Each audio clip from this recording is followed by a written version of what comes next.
मैं तो दिल्ली में रहता हूँ और रेडियो फीजी रेडियो फीजी रोज सुनता हूँ। रेडियो फीजी 2 देश की धड़कन।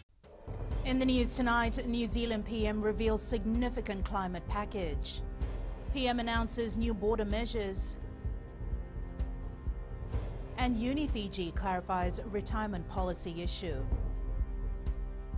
From the studios of FBC Suva, Jackie Smith. The New Zealand government has today announced a massive cash injection to help in Fiji's fight against climate change. New Zealand Prime Minister Jacinda Ardern pledged $2 million as their contribution to Fiji's climate relocation and displaced people's trust fund. And just like about 50 years ago, when diplomatic relations between the two nations started, this is another first by our neighbours. Apenisa Wangarandovu has more. The camaraderie shown by the two nations in the fight against climate change turned a new leaf with Jacinda Ardern's announcement. New Zealand, really the funding that we announced today, for instance, that came at the request of the Fiji government. We're the first to contribute to it, but it is being driven by Fiji, for Fiji, and for those communities, by those communities. And I think that's so important. No one wants to be the one coming in and making those decisions on those communities' behalf. That is the matter for Fiji. But I think everyone sees the reality, sadly. The contribution comes from the $150 million package of Pacific-focused climate change assistance the government announced at the Pacific Islands Forum last August. Ardern, well aware of the task on hand for Fiji in the fight against the harsh reality of climate change. Climate change continues to have a significant impact on the people of this region. As coasts erode, sea levels rise and fish stocks move. And I know this is not just a hypothetical here. It is a reality. And it is in the places that I have seen with my own eyes, be it here in Fiji, be it in Tuvalu, be it in Tokelau, be it in Samoa. Each place has their own story of the impacts of climate change. There was no second thoughts given when Fiji approached New Zealand for assistance, with Ardern and her government ready to back a nation and its leader championing the call for climate action. We here in the Pacific have long known that we are so much stronger and so much more effective when we speak with one voice and act as a region, both here and into the world. And last year as leaders, we highlighted the importance of maintaining that regional solidarity and encouraging engagement in the region that aligns with and supports Pacific priorities and values. Ardern says their contribution will help to ensure that the fund operates robustly, effectively, and meets the needs of these at-risk communities. She also expects to share and use what New Zealand learns from this program throughout the region. Apenisa Wangarandovu, FBC News. Earlier today, Jacinda Ardern met with women leaders from Parliament, the private sector and the social services sector. She led discussions on how women's empowerment, gender-based violence and the progress of women in general could be tackled not just in Fiji but the region.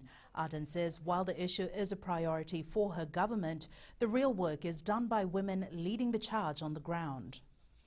New Zealand society is not free of these issues.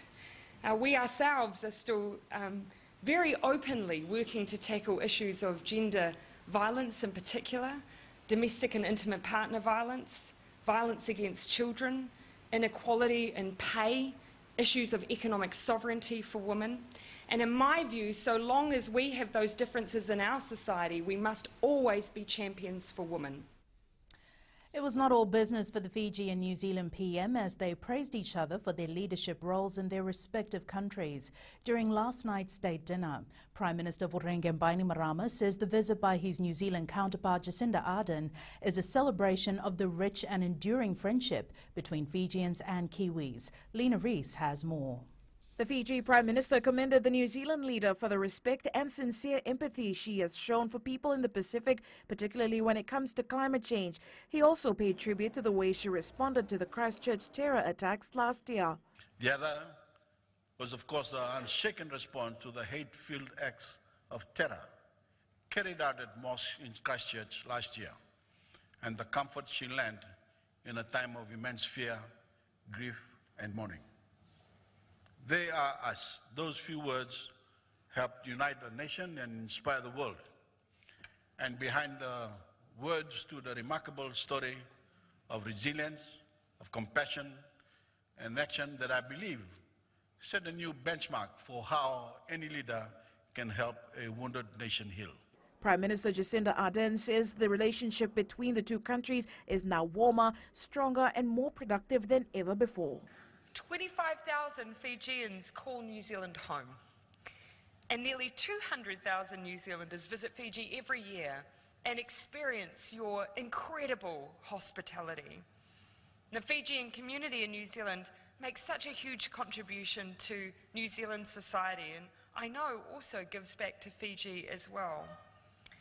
And as friends and neighbours, we're there for each other in times of need too. The New Zealand Prime Minister also congratulated Fiji on the milestone of reaching 50 years of independence. Lena Rees, FBC News. Prime Minister Voreqe Bainimarama has highlighted there will be new measures at our borders to reduce the risk of an outbreak of COVID-19 in Fiji. Bainimarama says Fiji will be denying access to any foreign nationals who have been to Italy and Iran or in Cheongdo County and Daegu City in South Korea within 14 days of the intended travel to Fiji. This is following the closure of Fijian borders to all visitors from mainland China from 28 January. The PM confirmed that as of today, there are no suspected or confirmed cases of COVID-19 in Fiji.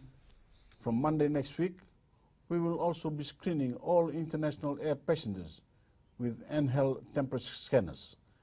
In 2 to 3 weeks' time, we will have thermal scanners installed at our international airports.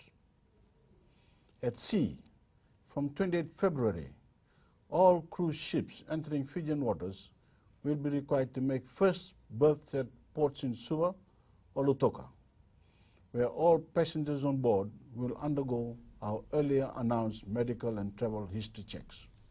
The University of Fiji's Vice-Chancellor Professor Sushila Chang has today rubbished reports in a newspaper about plans to introduce a retirement age policy. Speaking during a press conference at the university's Seweni campus today, Professor Chang says currently there were no retirement policies within the university, as stated by the newspaper. Felipe Naikaso reports. So actually, the move would see a number of senior professors retiring, as majority of them are above 65 years of age. However, the Vice-Chancellor has strongly refuted this media report. Whole policies, whole staff policy, which is about 28 policies we have. We are reviewing all of them. It's not about retirement. In fact, we don't have a policy on retirement. This was a suggestion by staff. Let's look into it. And since we are reviewing it, we say, okay, let's have a review and look at what we don't have and see whether we need it. Some senior university staff were also not happy with the newspaper report, and they've also stated that at no point they've been threatened by the university in regards to introducing the retirement policy. It doesn't mean 65 is a cutoff. Yes. You can continue after that if you have got good health, you provide a medical certificate, you are performing well, and you keep on going. Look at my case. My position was advertised globally. People applied. I also applied, and then it is a very kind of, as per the university rules, a panel was set up and the panel made the decision to get me back here. So please leave it to the market and let the market decide, because if there are skill shortages, they cannot be filled up by young talents. These people will automatically come in. There are around 200 staff at the university, with 17 above the age of 65 years. Felipe Naikaso, FBC News. Up ahead, former doctor sentenced for manslaughter charges. And Christians mark Ash Wednesday. Details after the break.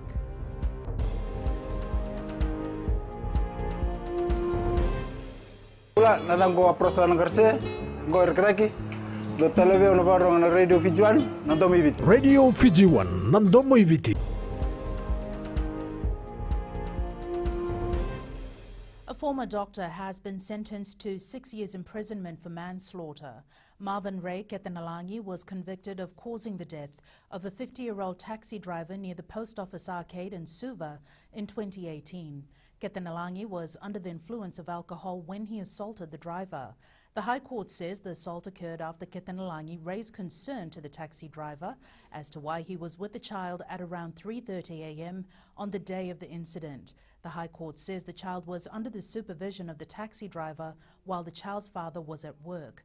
The taxi driver received multiple injuries and was rushed to the CWM hospital, where he later passed away. A non-parole period of 4 years has been set. Director for the Fiji Human Rights and Anti-Discrimination Commission, Ashwin Raj, says they have effectively met their constitutional mandate. Raj made the comments as part of a submission to the Parliamentary Standing Committee on Justice, Law and Human Rights, which today reviewed 3 years of the Commission's annual reports covering 2016 to 2018. Maggie Boyle with the story.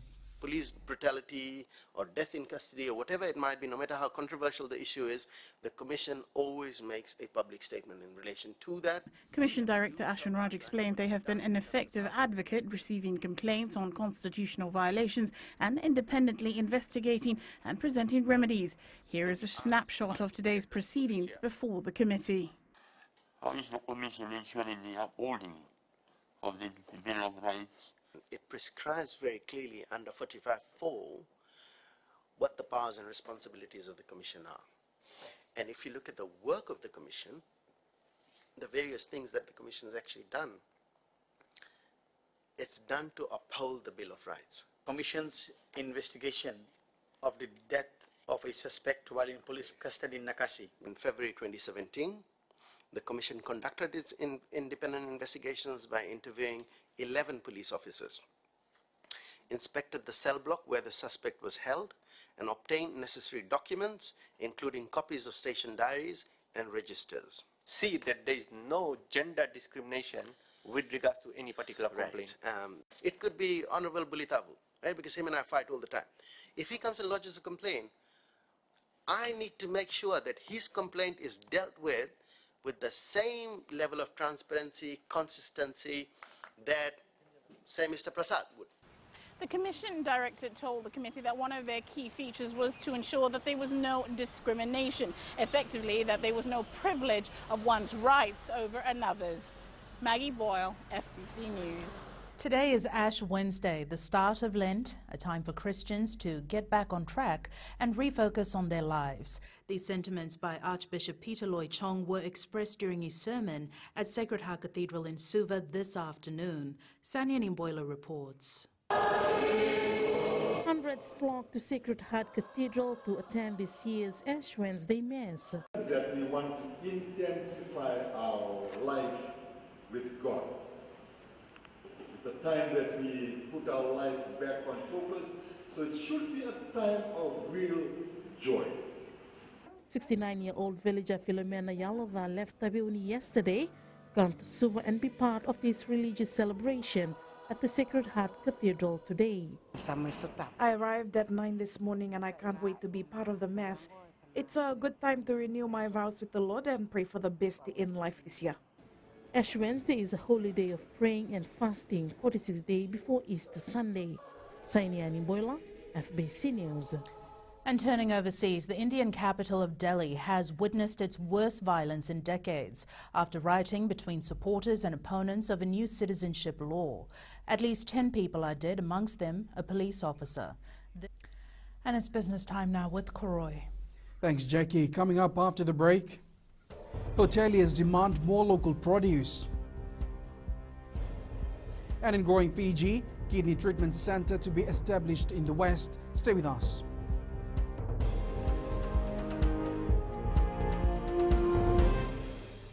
My name is Neha and I'm from Kadavi, and Mirchi FM, it's hot. Mirchi FM, it's hot.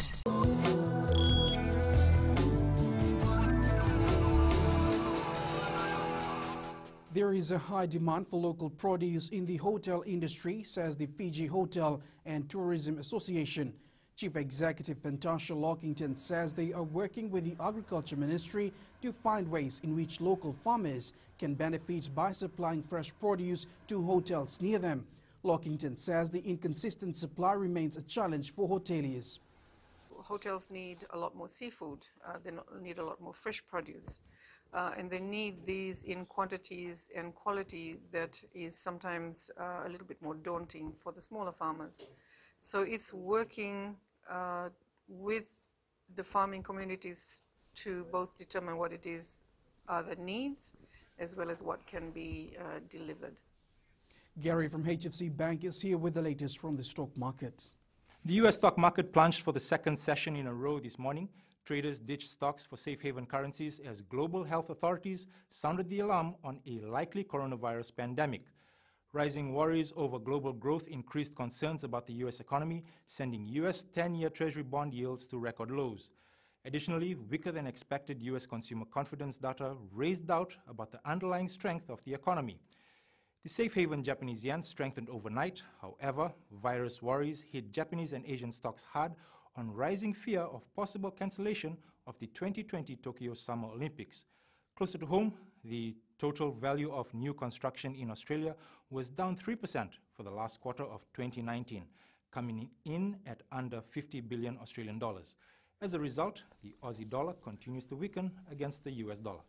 And that's all from HFC Bank for now. Naka. Here are today's exchange rates as set this morning. As the world's economies become infected with fear of the ongoing coronavirus situation, stock markets fell, but the Fiji dollars remained fairly stable. It showed gains against the US greenback, the Aussie and Kiwi dollars, and the PNG kina. Now, commodities were mixed. The price of crude oil dropped to just over $50 per barrel. Gold was down slightly, but still at a record high level of $1,637 an ounce, and silver closed down at $18.07 per ounce.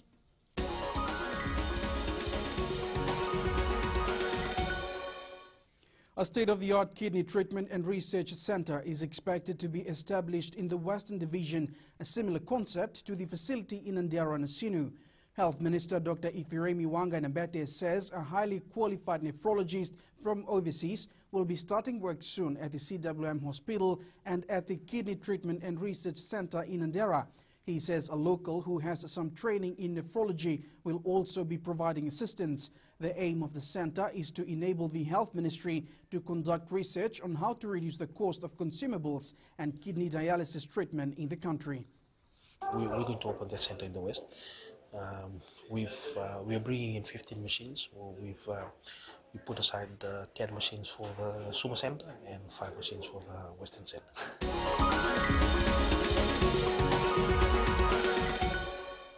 That's it from Business Tonight. Jamie Johnson now with the latest from sports. Thanks, Corey, and good evening in Sports Tonight.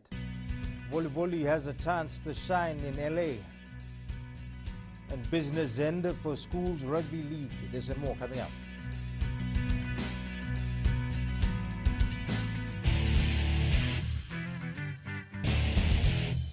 Bula, I'm Miri, I'm from Lotoka, and I love Gold FM because they play all my classic hits. Gold FM, only the classic hits.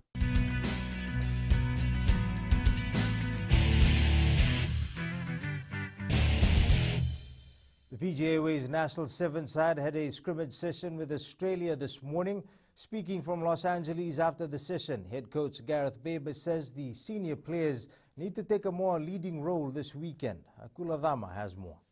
Gareth Baber says new rep Suliano Vulivoli is starting to find his feet, and the national coach has high hopes for him. Obviously, it would be the first tournament that he would be involved, should he be involved. He's learning and developing as he goes and picking up on now what it's like to be away with the 7 squads in an international tournament. I'll make my decisions based on obviously our trainings tomorrow, how we go, and the other trainings we've got this week, and then what that 13 needs to look like going into the weekend. Volivoli has 2 more days to impress the national coach. So, no, I'm not going to preempt anything at the moment, and everybody's still got it up for selection, and I want to see Suli, just like everybody else, pushing hard for that selection spot.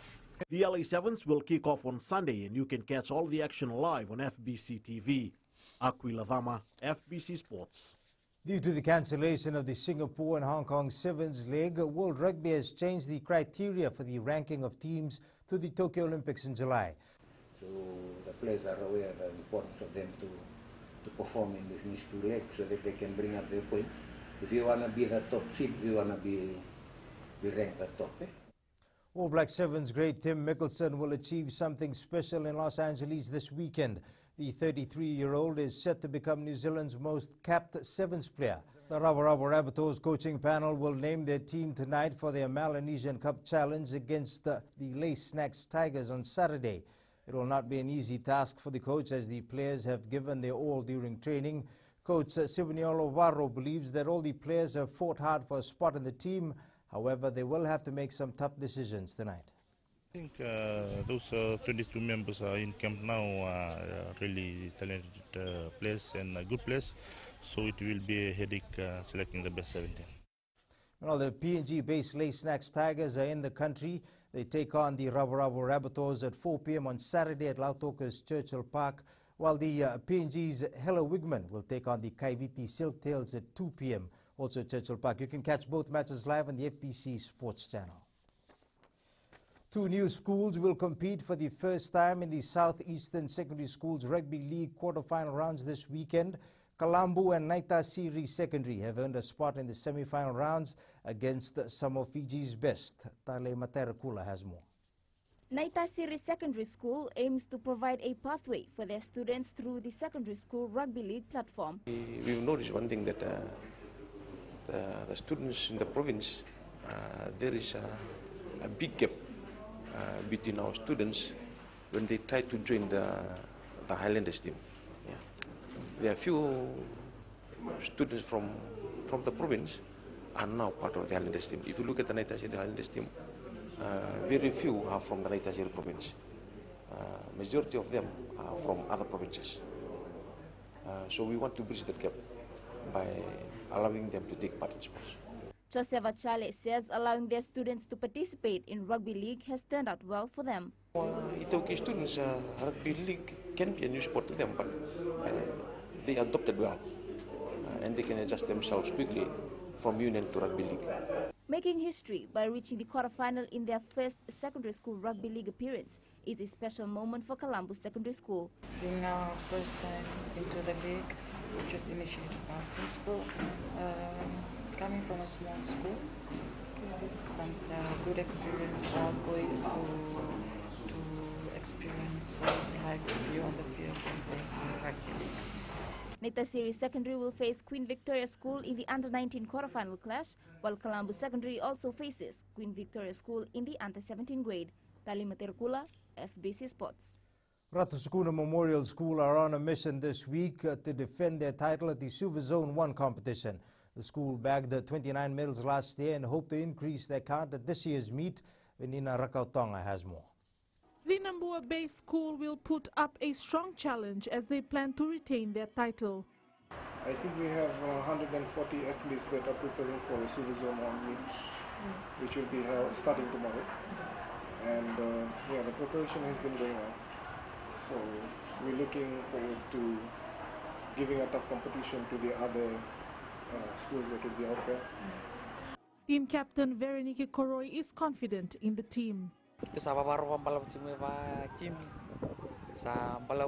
We have been preparing for a long time as a team, and we will try our best to retain the boys' title and also try and help the girls win their division, and we are confident that we will be able to make it happen. Ratu Sir Lala Sukuna Memorial School will field 140 athletes to the Suva Zone 1 competition, which begins tomorrow. Venina Rakautonga, FBC Sports. Chelsea's Champions League campaign is surely over after they were brutally outclassed 3-0 by Bayern Munich in a last 16 first-leg tie. Bayern produced a hugely impressive display and gave the Blues no chance.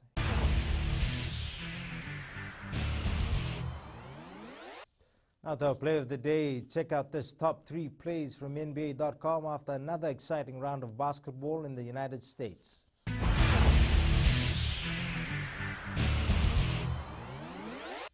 That's it from Sports Tonight. Lena joins you with weather later on and in new media. Learn about the benefits of listening to podcasts. That's coming up.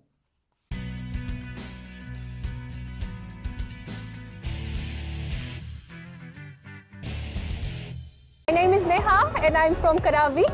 And Mirchi FM, it's hot. Mirchi FM, it's hot.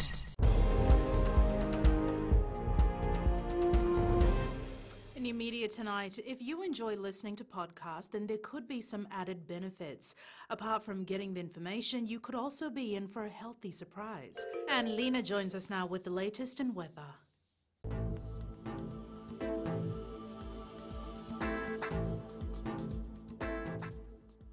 Sunny skies and comfortable temperatures were the rule of the day across the nation.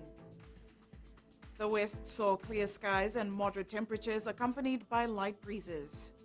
Eastward from Pack Harbour to Suva, there were early morning showers which gave way to a sunny afternoon. And up north, a few early showers preceded a fine afternoon. At sea, south to southeast, winds 10 to 50 knots and moderate seas. Looking at the tides, the next high tide is at 8:38 tonight, followed by low tide at 2:53 tomorrow morning. Sunrise is at 6:03. For tomorrow, expect a mainly sunny day with occasional scattered showers over the interior of the larger islands and along the eastern shores.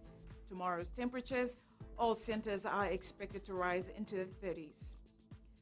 Looking further onto Friday and the weekend, this spell of fine conditions is expected to continue. And that's the weather, Jackie. Thanks so much for that, Lena. In Fijian Pulse, we asked, do you think more eco-friendly activities for tourists should be introduced?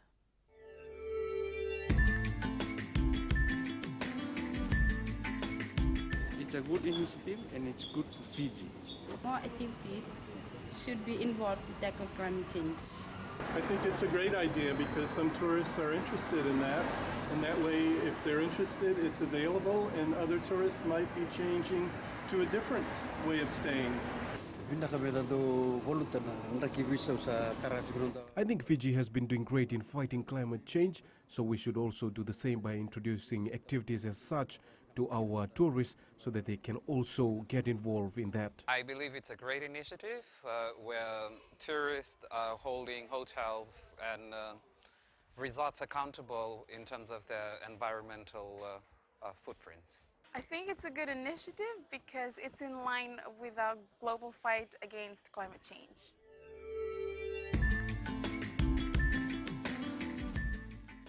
Most of us have watched a James Bond movie through the years. In the world of the weird and the wonderful, a company is now giving a chance for people to watch all the Bond movies. Buzz 60 tells us what all the fuss is about. Recapping the main stories for tonight, New Zealand PM reveals significant climate package. PM announces new border measures. And UniFiji clarifies retirement policy issue. Now for these stories and others, tune in daily to our sister radio station Gold FM. Our poll question this week we're asking, is Roy Krishna our best football player ever? Visit the FBC website to answer. And our shot of the day comes from Nandi. Sailasa Lutunaivalu captured this at Sambeto Valley. And you can send us newsworthy pictures and videos on email fbcnews@fbc.com.fj, via Facebook page FBC News, our Twitter page at FBC_news, or simply hashtag FBC News. That was your FBC News for tonight. From the team and I, stay safe. Good night.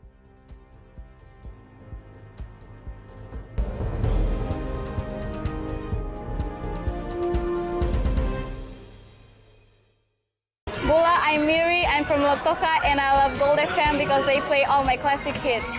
Gold FM, only the classic hits.